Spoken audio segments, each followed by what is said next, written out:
Assalamualaikum warahmatullahi wabarakatuh. Perkenalkan, nama saya Nabila. Saya berasal dari kelas 10 IPS 5. Baiklah, pertama kali saya akan menjelaskan tentang laporan hasil observasi. Yang pertama, saya akan menjelaskan pengertian tentang laporan hasil observasi. Laporan hasil observasi merupakan teks yang berisi pejabaran umum atau laporan hasil pengamatan observasi objek secara detail. Menurut Kosasi, laporan hasil observasi tidak hanya sekedar laporan, tetapi di dalam laporan tersebut dapat mengemukakan fakta dan hasil dari pengamatan si penulis. Yang kedua, ciri-ciri laporan hasil observasi. Yang pertama, bersifat objektif.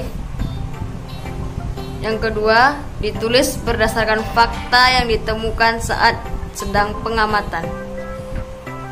Yang ketiga, ditulis secara lengkap dan sempurna. Yang keempat, informasi teks merupakan hasil penelitian terkini yang sudah terbukti kebenarannya. Dan yang ketiga, fungsi laporan hasil observasi. Yang pertama, memberitahu atau menjelaskan hasil pengamatan yang telah dilakukan. Yang kedua, memberikan wawasan dan pengetahuan. Yang ketiga, memberitahukan kepada pihak yang berwenang terkait fakta-fakta yang ada di dalamnya. Yang keempat, sebagai alat pendokumentasian suatu objek dan suatu kegiatan. Selanjutnya saya akan membacakan teks hasil observasi yang telah saya buat yang berkaitan dengan tumbuhan yang berjudul pohon jati. Pohon jati merupakan sejenis pohon penghasil kayu yang bermutu rendah. Pohon ini memiliki batang yang besar dan panjang, sehingga tingginya bisa sekitar ukuran dari 30 sampai dengan 40 meter. Pohon ini memiliki daun yang besar yang luruh di saat musim kemarau.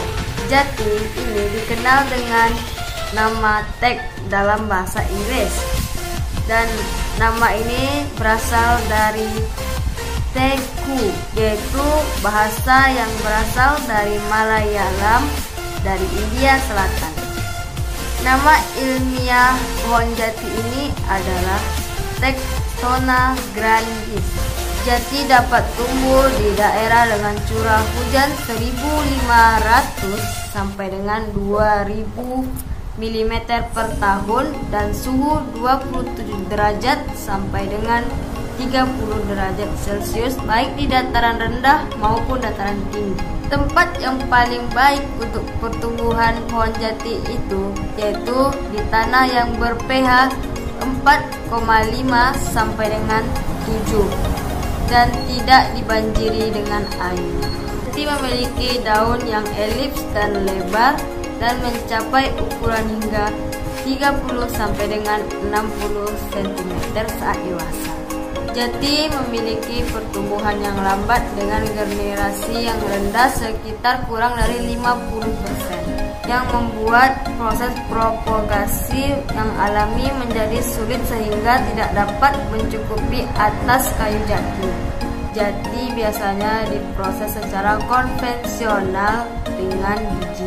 Akan tetapi proses produksi bibit yang banyak dalam waktu yang cepat akan terbatas karena biji bagian luar keras. Beberapa alternatif telah dilakukan untuk menghasilkan biji yang banyak dalam waktu yang singkat.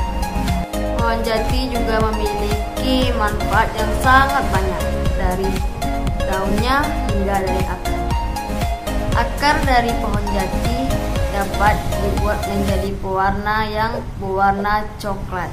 Batang dari jati dapat dimanfaatkan untuk perabotan rumah tangga seperti meja, kursi, jendela, dan lain-lain.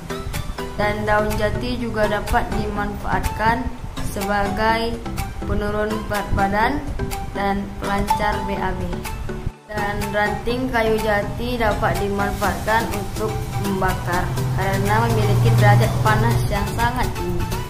Dan yang terakhir, kulit kayu jati juga dapat dijadikan pelapis tembok rumah karena memiliki lapisan minyak. Baiklah, itu saja yang dapat saya sampaikan. Saya mohon maaf bila ada perkataan saya yang salah. Dan saya akhiri dengan membacakan Assalamualaikum warahmatullahi wabarakatuh.